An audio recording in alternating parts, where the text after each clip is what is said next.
Olá, pessoal. Voltamos ao nosso bloco, na aula de hoje de prática. Quero agradecer a todos vocês que estão aqui nessa maratona de direito penal, muito conteúdo, muita informação, e é muito importante para vocês. E eu quero separar o final desse bloco para dar algumas dicas fundamentais para vocês em relação à segunda fase da OAB. Então, aguenta aí um pouquinho, responde comigo as questões, que no final eu tenho algo importante para falar para vocês, dicas importantes para falar para vocês em relação à segunda fase da OAB. Como fazer para identificar a peça? Deixa aqui a perguntinha, guarda aí na prateleira, depois nós retomamos na reta final da nossa aula e eu vou explicar para vocês, de maneira simples, objetiva e direta, como identificar a peça na segunda fase de direito penal. Então, vamos lá. Retomando aqui o caso do Rafael e da Francisca, que inicialmente tinha uma intenção de furtar a residência dos patrões de Francisca, que trabalhava como passadeira. A ideia dela era não causar nenhum tipo de trauma, nenhum tipo de... não permitisse que ocorresse nenhum tipo de violência ou grave ameaça. Para isso, ela manipulou, ela articulou para que Rafael chegasse na residência no momento que os patrões não estivessem em casa, pois estariam viajando, só que o carro estava lá na garagem, deu ruim, como o pessoal brinca, né? Deu ruim, e os patrões estavam, viram a movimentação, aí Rafael, para continuar ali a subtração dos bens, eles resolvem empregar violência contra os proprietários e continuar na prática delituosa. O problema, ele pede aquilo que eu falei para vocês, cabeça de advogado. O problema pede para nós, como advogado de Francisca, o que nós devemos buscar em relação à defesa dela, certo? Então, vamos lá. O que temos aqui como alternativa? Alternativa A, sua absolvição, tendo em vista que não desejava participar do crime efetivamente praticado. É claro que eu falei para vocês que nós devemos, com cabeça, fazendo exame de ordem, pensar com cabeça de advogado. Mas devemos agir assim com parcimônia, com calma. Por quê? Porque nós precisamos agir como advogado, mas dentro da técnica. Não é porque é advogado, que é defesa, que é OAB, que eu vou buscar aquilo, vou buscar o que é melhor para o cliente. Isso deixa para a prática. Mas aqui, no exame de ordem, nós temos que se atentar à técnica. Então, não é de qualquer jeito que nós vamos buscar o melhor para a nossa cliente. Não é, por exemplo, se a alternativa dá uma melhor condição, nem sempre essa é a alternativa correta. Por quê? Porque foge à técnica. Tá? Então, é óbvio que ela se envolveu em um delito, então não dá para pleitear aqui a absolvição. Tá? Vamos ver alternativa por alternativa, depois nós nos ateremos às explicações. O reconhecimento da participação de menor importância com aplicação de causa de redução de pena. C, o reconhecimento de que o agente quis participar de crime menos grave, aplicando-se a pena do furto qualificado. E D, o reconhecimento de que o agente quis participar do crime menos grave, aplicando-se causa de diminuição de pena sobre o crime, diminuição de pena sobre a pena do crime de roubo majorado. Então, vamos ver aqui, vamos lá. A alternativa correta é a alternativa C de casa. Então, vamos voltar no problema e entender por que não as outras. Tá? Primeiro, pedir a absolvição. Aquilo que eu expliquei para vocês, não é porque é advogado, vai buscar o melhor sem observar a técnica. Por quê? Porque aqui não dá para pedir a absolvição, sempre se pede na advocacia, tá? Mas, tecnicamente, aqui não tem como pedir a absolvição alegando que ela não desejava participar do crime mais grave, tá? Apesar do problema tentar te induzir a esse erro, o que acontece? Quando a pessoa, inclusive isso vem sendo decidido nos tribunais superiores, quando o sujeito, por exemplo, ele é comparsa de um crime de roubo, e a ideia inicial, não, a gente só vai lá, o sujeito só vai lá, vai roubar o dinheiro, as joias e, bom.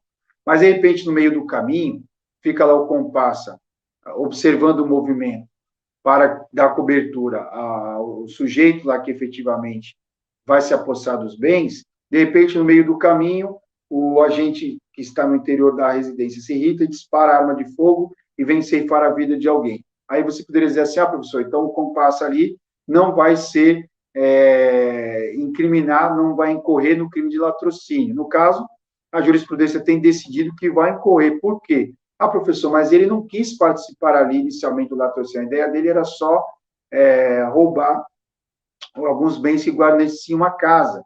Mas o que acontece? Quando ele se sujeita a participar de uma ação como essa, envolvendo arma de fogo, etc., a jurisprudência entende que ele assumiu o risco de tal condição, de tal situação, daquela coisa que tudo pode acontecer. Tudo pode acontecer, inclusive nada, ou inclusive o pior. E no caso do exemplo aqui, o pior. Então não tem como pedir, por exemplo, vou pedir a absolvição do compasso pelo crime de latrocínio, porque ele não foi ele que disparou a arma, mas ele deu a cobertura, e ele, ao dar a cobertura e ao participar de alguma forma, ele assumiu esse risco, e assumindo esse risco, ele também vai responder por esse delito, tá? Então, aqui no caso dela, por mais que a situação, ela partiu para algo que inicialmente não era planejado, mas não dá para pedir a absolvição, alegando que ela não poderia participar, não queria participar do crime efetivamente praticado. Por quê? Porque ela, de alguma forma, assumiu esse risco, certo? B, o reconhecimento da participação de menor importância com aplicação de causa de redução de pena. Essa alternativa B, ela não vai se enquadrar perfeitamente aqui no crime de roubo, no problema alegado, ela não tem um enquadramento perfeito, tá? Por quê? Porque ela não participou ali diretamente da violência da grave ameaça, mas, como eu expliquei com base no item anterior, ela assumiu esse risco e ali não podemos dizer que essa participação foi de menor importância. A ação dela foi responsável direta por que o sujeito ingressasse na casa e chegasse ao grau da situação que chegou. C, o reconhecimento que o agente quis participar de crime menos grave, aplicando-se a pena de furto qualificado. Aqui não, porque o furto aqui, nesse caso, já foi totalmente absorvido pelo crime de roubo, então não há de se falar de aplicação de furto qualificado em favor de Francisco. E o D, o reconhecimento de que o agente quis participar do crime menos grave, isso sim, isso está claro porque o problema diz isso, tá? O problema nos dá essa informação. O problema diz o seguinte, Francisca tinha o conhecimento que os proprietários estavam viajando, pois assim ela tinha certeza que os patrões de quem gostava, imagine se não gostasse, hein? Mas aqui o problema diz que ela gostava deles, por gostar deles, não queria que eles sofressem qualquer tipo de ameaça ou violência. Imagine se ela não gostasse, hein? Que coisa. Então, o que acontece? Aí ela guarda do lado de fora, enquanto o Rafael vai lá e subtrai os bens. Então, assim, ela quis, de fato, participar do crime de furto, então, assim sendo, vai aplicar-se a causa de diminuição da pena sobre o crime de roubo majorado, que foi o que aconteceu, tá? Tem ali concurso de agentes, tem ali o uso da violência, tá? O problema não menciona ali qualquer situação que envolve arma de fogo, mas tem sim a questão do roubo majorado, ela responde e pede aí o reconhecimento que ela quis participar do crime menos grave, e a consequência disso é pedir que aplique-se a diminuição da pena sobre a pena do crime de roubo majorado, certo? Então, vamos lá. Aqui diz, subtrair para si ou para outra coisa a lei a móvel, 155, muito qualificado. Por isso que não cabe, se a pena de reclusão de 2 a 8, se o crime é cometido com destruição, rompimento de obstáculo, abuso de confiança mediante fraude, emprego de chave falsa, ou mediante concurso de 2 ou mais pessoas. Então, não se enquadra aqui nesse 155, tá?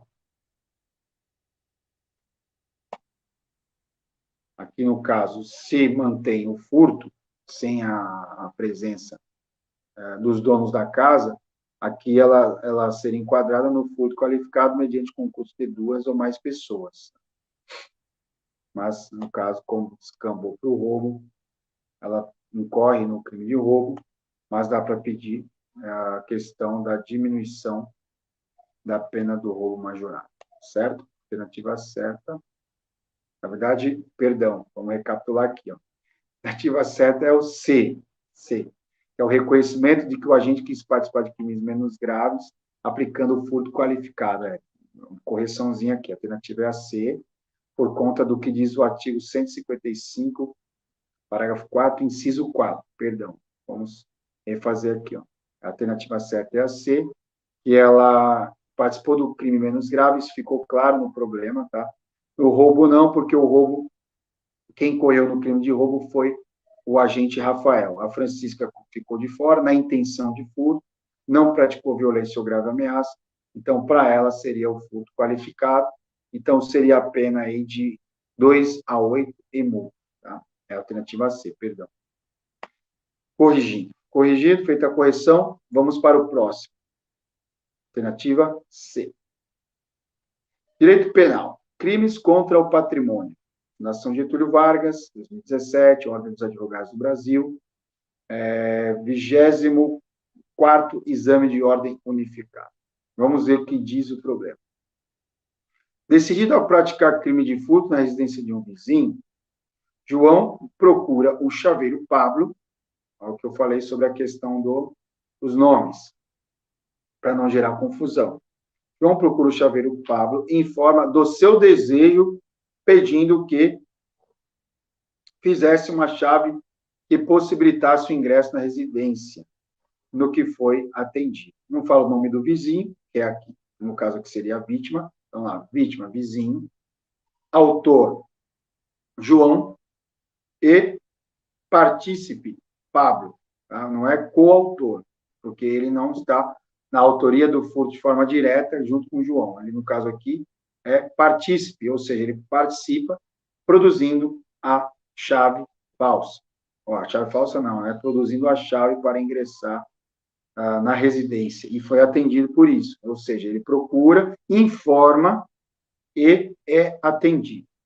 No dia do fato, considerando que a porta já estava aberta, ou seja, não foi necessário usar a chave.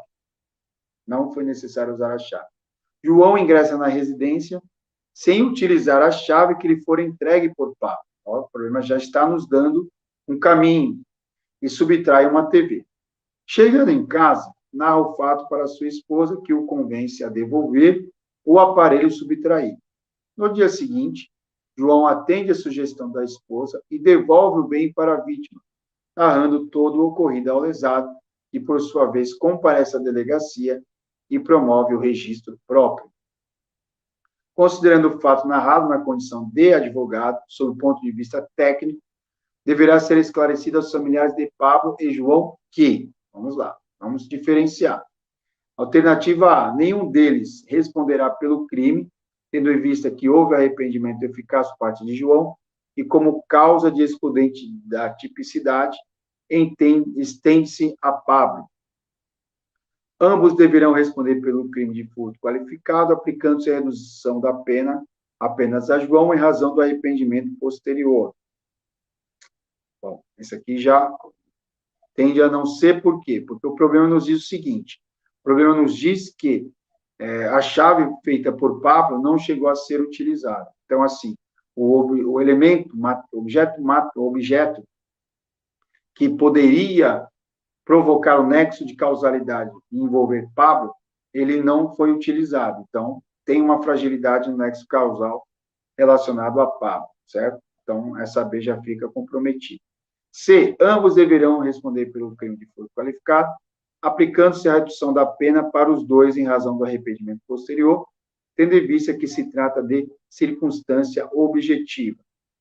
E a D, João deverá responder pelo crime de furto simples como causa de diminuição do arrependimento posterior, enquanto Pablo não responderá pelo crime contra o patrimônio. Então, veja que a gente, claro que na prova, já naquela tensão toda, é muito complicado ter esse raciocínio com calma, analisar, o tempo joga contra o examinando, então tem fatores psicológicos que atrapalham muito ter a calma para analisar e responder uma questão dessa friamente. Mas aqui nós temos essa possibilidade, nesse treino, de ver como a gente, analisando a questão ponto a ponto, fica mais tranquilo responder. Aqui, ó, está muito claro, muito claro. Alternativa D, e aí vamos à explicação. A gente volta um pouquinho, ó, vamos lá. Alternativa D, que diz, ó, João deverá responder pelo crime de furto simples, com causa de diminuição do arrependimento posterior, enquanto Pablo não responderá pelo crime contra o patrimônio.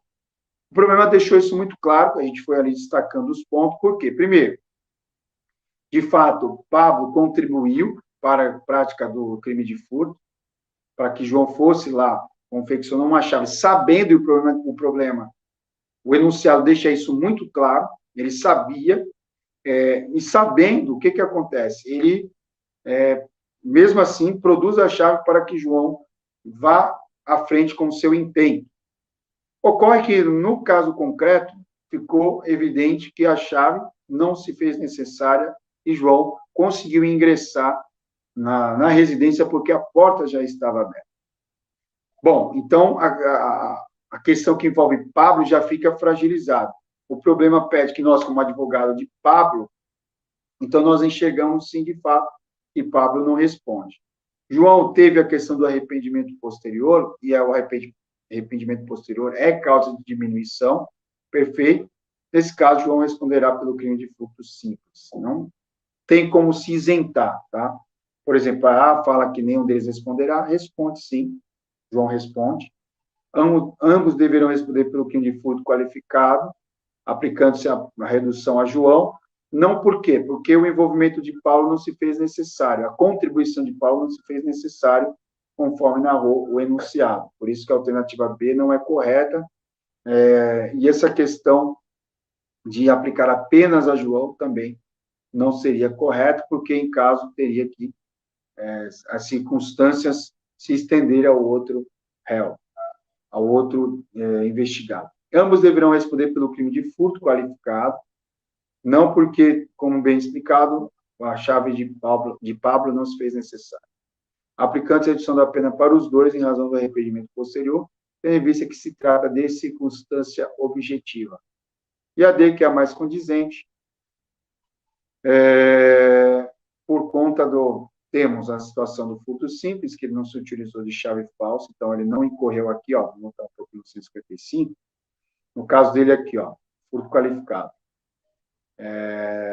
Não teve destruição ou rompimento de obstáculo, não teve abuso de confiança, porque o problema não narra que havia alguma relação pessoal, não fraudou, não escalou, não teve destreza, chave falsa não usou, a chave que foi feita não foi utilizada, o concurso de duas ou mais pessoas, em tese, até poderia caber, contudo, o problema nos dá a entender que a participação de Pablo não foi decisiva, não contribuiu para o nexo causal entre conduta versus resultado. Então, nesse caso, não caberia para o qualificado. Então, a D é a alternativa correta. Então, é bom, pessoal, a gente respondendo dessa forma, destrinchando. Claro, como eu disse, no dia do exame, é complicado fazer isso, mas dentro ali de um controle de tempo, principalmente naquela dica que eu dei para vocês no início, de focar em algumas matérias para não negociar questões, direito penal pode ser uma delas.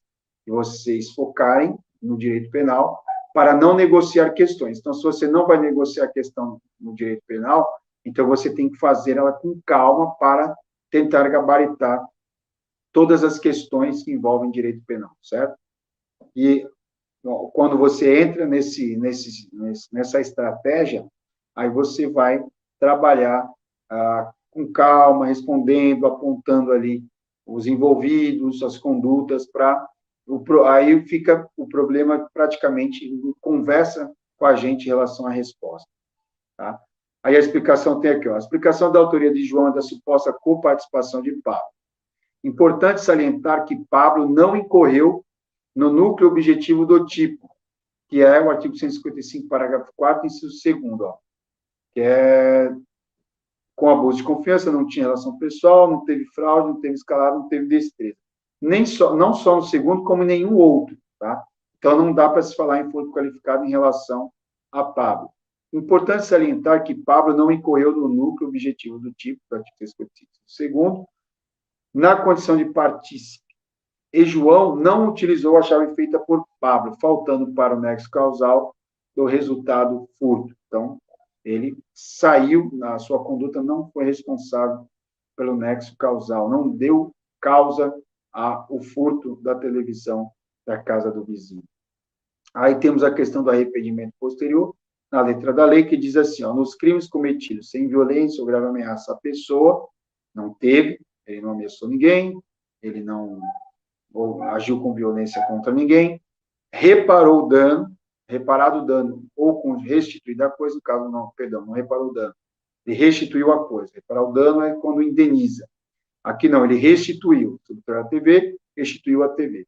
Até o recebimento da denúncia, o problema não narra se houve denúncia, no caso ainda está iniciando a fase inquisitorial por conta aqui do vizinho lesado, e comparece à delegacia para fazer o registro próprio, então não se fala em denúncia, ou da queixa por ato voluntário do agente, apenas será reduzida de 1 a 2/3, tá? Então, se enquadra perfeitamente aqui na alternativa D, de dado.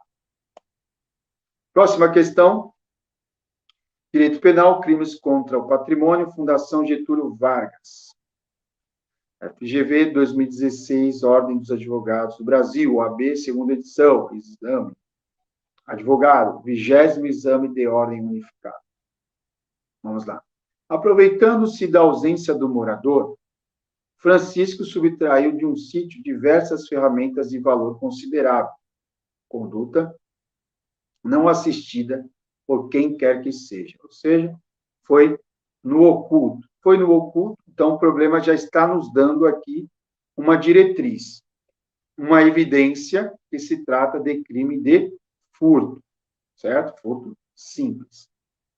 No dia seguinte, o proprietário Antônio verifica a falta das coisas subtraídas, resolvendo se dirigir à delegacia da cidade. Então, temos aqui, ó, Francisco e Antônio. Francisco, o agente, Antônio, a vítima. Francisco subtraiu sem ser importunado por ninguém, e Antônio, quando sente a falta das ferramentas, vai à delegacia registrar a ocorrência.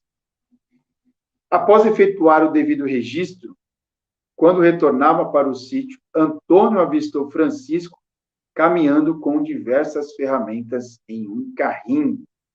Constatando que se tratava dos bens dele subtraídos no dia anterior, resolve fazer a abordagem, logo dizendo ser o proprietário dos objetos, vindo Francisco, para garantir a impunidade do crime anterior, a desferir um golpe de pá na cabeça de Antônio, causando-lhe as lesões que foram a causa de sua morte. Apesar de tentar fugir em seguida, Francisco foi preso por policiais que passavam pelo local, sendo as coisas recuperadas, ficando constatado o falecimento do lesado. Revoltada, a família de Antônio o procura, demonstrando interesse em sua atuação, aqui como assistente da acusação, tá? Agora aqui não como defensor. Um assistente da acusação, sangue nos olhos, para ir para cima do réu, e afirmando a existência de dúvidas sobre a capitulação da conduta do agente. Considerando o caso narrado, o advogado esclarece que a conduta de Francisco configura o crime de... Parou aqui. O que acontece? Ele está pedindo a nossa contribuição como assistente da acusação. O que vai pairar em nossa mente quando a gente fala em assistente de acusação? Vai parar a seguinte situação. A situação de, olha, vamos detonar esse cara. Vamos detonar esse cara, vamos ver o que é pior aqui, empurrar tudo para cima dele, jogar tudo para cima dele.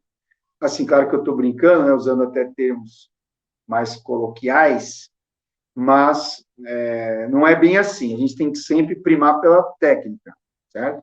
Não é, o papel aceita tudo. Então, vamos lá, na petição, e colocar o pior para ele, vamos arrebentar com ele. Não é assim. A gente vai primar, somente matéria de exame de ordem, pela técnica, certo? E mesmo na prática, a gente não pode sair pedindo, colocar nas nossas peças pedidos que a gente sabe que não coadunam com a lei, porque assim, tudo bem, o papel aceita tudo, você pode pedir o que você quiser, mas vai mostrar para o juiz que esse advogado não detém a técnica. Então, se ele não detém a técnica, ele é um advogado que não sabemos nem dizer se de fato é do ramo do direito penal, tá? Então, é ruim para o profissional do direito não dominar a técnica e colocar pedidos equivocados, tá? Sabe que não seria cabível. Claro que tem aqueles que são passíveis de interpretação, quando é assim, não tem problema nenhum, aí o juiz resolve, mas é sempre bom nós primarmos pela técnica. Então, nós vemos que o caso narrado envolveu ali uma subtração pura e simples, um furto simples. No meio do caminho, há um encontro aí entre vítima e agente delituoso. O agente vai e mata a vítima para assegurar um crime anterior. Então, vamos ver as alternativas. Vamos lá. Latrocínio consumado, latrocínio tentado, furto tentado e homicídio qualificado, furto consumado e homicídio qualificado. E aí, pessoal? Vou deixar para vocês responderem essa, hein? Não vou soltar o gabarito, não. Vocês vão mandar no Instagram, no Instagram, sem olhar no Google, mas eu não vou fazer isso com vocês. Eu vou trazer aqui a alternativa, gabarito alternativa, D de dado. Também, pessoal, ficou muito claro, muito claro. Por quê? O furto foi consumado. Perfeito. Por que eu não falei latrocínio consumado? Porque o latrocínio é o quê? O roubo seguido de morte. Então, digamos assim, tem que ter a ação conjunta ali, ó, sequencial, envolve a subtração da coisa, o uso da violência, o uso da violência, e essa violência causa a morte da vítima. Não é o caso aqui, tá? Latrocínio tentado, mesmo raciocínio. Por quê? Primeiro, na hora de subtrair o bem, não havia ninguém, não se utilizou de violência, ou seja, ele não tentou ceifar a vida de ninguém. Então, logo de cara, a gente já, por isso foi bom eu trabalhar com vocês essa parte teórica, um tema denso, mas olha como esclareceu para nós respondermos as questões, com menos dificuldade, entendendo aquilo que nós estamos trabalhando. Então, vamos lá, o furto, o latrocínio, os dois já anula. Aí temos a C e D. Aí a C e D vai ficar brincando de mamãe escolher esse, mamãe mandou escolher esse daqui.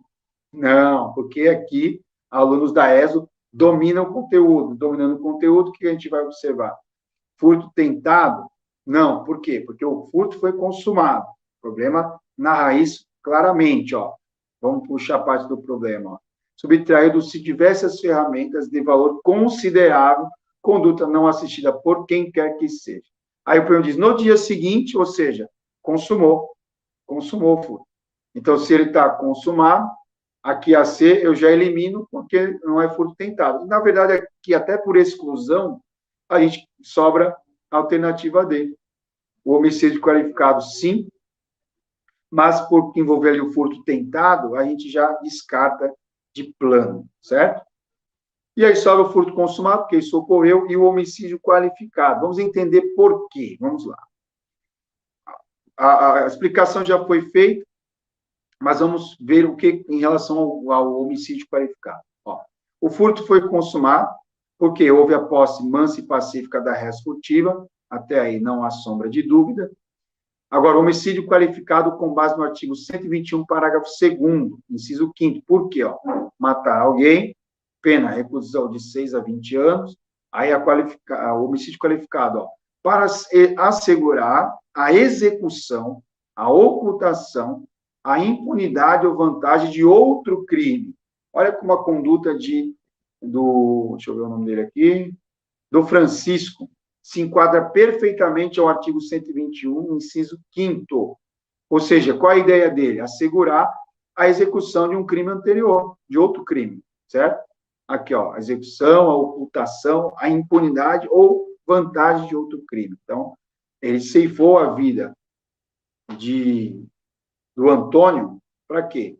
Para assegurar a ocultação, a impunidade ou a vantagem de outro crime, tá? Que no caso foi a subtração das ferramentas de alto valor.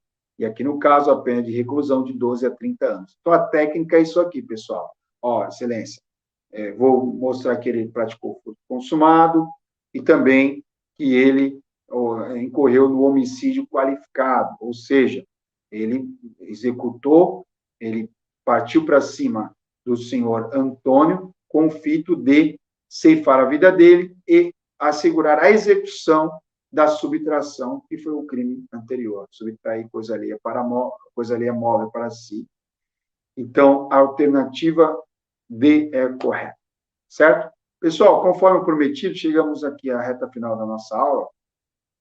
Eu vou dar uma dica valiosa para vocês. Vocês estão aqui estudando direito penal, muitos de vocês vão prestar a segunda fase de penal, inclusive, não esquece lá do meu @ do Instagram, tá? Eu vou até voltar lá, como eu já terminei aqui a parte do slide. Deixa eu voltar aqui. Na primeira parte que tem o meu @ do Instagram, para que vocês me enviem as perguntas, me enviem as dúvidas. Na aula de prática é importante a gente ter essa interação com o nosso alunado. Ó, tá aqui meu @ do Instagram, que vai aparecer para vocês na tela em 3, 2, 1, vai! Tem um delayzinho, mas ele aparece, isso aí, apareceu. Deixa eu explicar para vocês, nessa reta final, como identificar a peça penal, no caso, tá? Pessoal, vamos lá. Nas peças processuais, é muito comum a OAB encher de detalhe irrelevante, às vezes. Então, mas esses detalhes irrelevantes, eles têm um propósito. Fazer o aluno desviar-se do principal. Achar que é um caminho e, de repente, um erro no princípio causa um grande erro no final. E o que acontece? Quando ele parte da premissa errada, compromete deveras a confecção da sua peça, a elaboração da sua peça processual, peça prático-profissional. E como é que a gente escapa disso? Nós escapamos disso fazendo a seguinte situação. Vamos lá, delineando, ao ler o problema, nós vamos identificar qual é o momento processual que o problema está narrando. É aí a chavinha para nós identificarmos a peça. Quando você lê o problema, e aí você vai observar em que momento processual o problema está. Está na fase de inquérito, prisão em flagrante? Opa, posso pedir um relaxamento de prisão em flagrante. Está em fase inquisitorial e o delegado agiu com arbitrariedade? De repente, eu posso ingressar com habeas corpus ou pedido para o juízo da vara criminal. Geralmente, a OAB não gosta de habeas corpus, que ela geralmente coloca, via de regra, ela coloca faça a peça processual cabível daquela que for privativa de advogado. Como o habeas corpus não é privativo de advogado, então, via de regra, o nosso examinador não exige habeas corpus, já exclui logo no enunciado, já coloca lá essa frase, não, é peça privativa de advogado. Mas, de repente, se ele não colocar, pode ser também. De repente, o problema narra assim, fulano foi acusado, incorreu no crime tal, foi procurado pelo oficial de justiça, recebeu a intimação, e o mandado foi juntado nos autos. Opa! Qual o momento processual? O momento processual que já foi oferecida uma denúncia e que a defesa vai falar pela primeira vez nos autos, porque o réu foi intimado e procura o advogado. Quando ocorre isso, nós temos uma peça, que é a resposta à acusação, artigo 396 e 396-A do Código de Processo Penal. Inclusive, é bom vocês até traçarem uma linha do tempo, né? Colocar inquérito, apresentação de defesa, pós-audiência de instrução e julgamento, sentença com trânsito em julgado, sem trânsito em julgado. Então, o segredo está aí, identificar o momento processual. O sujeito recebeu a intimação, o que acontece? Aí ele veio o mandado, vai para os autos, abre o prazo para resposta à acusação. Temos uma peça aí. Depois, se o problema narra para nós que houve audiência de instrução e julgamento, agora o juiz, pela complexidade da causa, abre espaço para que a defesa a acusação, posteriormente a defesa se manifeste. Temos o quê? Uma possibilidade de memoriais finais, memoriais escritos. Tá? Aí o nome cada um dá, é um nome aberto, mas a peça, o nome tem que ter lá memoriais. Uns chamam de memoriais finais, outros chamam de memoriais por escrito, porque os memoriais eles podem ser orais, então alguns colocam memoriais por escrito, ou simplesmente memoriais. Então, eu enxergo, ocorreu audiência. O que o advogado tem que fazer? Depois, apresentar os memoriais finais, trazendo todo o histórico do que aconteceu no processo, aí pedindo absolvição, redução de pena, aplicação de atenuante, afastamento de qualificadora, ou, não sendo esse o entendimento do juiz, recorrer o processo em liberdade, aplicação do mínimo, da pena mínima, ou iniciar o cumprimento de pena no regime mais brando, etc., etc. Então, os memoriais finais, ou memoriais escritos. Passou, temos a sentença. Quando tem sentença, vai se observar o quê? Trânsito em julgado, prazo. Passou o prazo lá e transitou em julgado, nós temos a possibilidade, aí o problema vai narrar que a sentença transitou em julgado, então, qual é a peça cabível? Revisão criminal. Se o problema narra que não transitou em julgado, ou transitou em julgado, às vezes fala assim, transitou em julgado para acusação, aí cuidado para não ser induzido a erro, porque vai dizer, transitou em julgado. Não. O processo penal ele tem um trânsito em julgado para acusação, o trânsito em julgado para defesa. Trânsito em julgado para acusação, problema, não vamos focar na acusação, quer dizer que ele não vai pedir para piorar a situação do réu. Agora, não transitou em julgado para defesa, o que nós temos? Se está na fase de sentença, houve a sentença, mas não transitou em julgado, qual é a peça? Apelação. Apelação. Então, é isso, pessoal. É isso que nós temos que identificar. O momento processual. No recurso em sentido estrito, tem lá o rol taxativo do RES, do recurso em sentido estrito. E geralmente cai lá, o juiz pronunciou o réu para submetê-lo ao plenário do tribunal do júri. Aí, da sentença de pronúncia, caberá recurso em sentido estrito. Ou então, alguma situação que envolve o juizado especial criminal. Então, é isso. O segredo é esse, pessoal. Identificar o momento processual que o problema está narrando. Identificou isso? Perfeito. Você já tem meio caminho andado para identificar a sua peça. Então, você já parte da premissa correta e começa a construir em bases sólidas. Pessoal, passamos um pouquinho do tempo, chegamos ao final da nossa aula. Eu quero agradecer de coração a atenção de vocês. Estou à inteira disposição para que vocês enviem as suas perguntas, suas questões, e vamos aguardar a próxima aula de prática. Muito obrigado, bons estudos e que Deus abençoe a todos.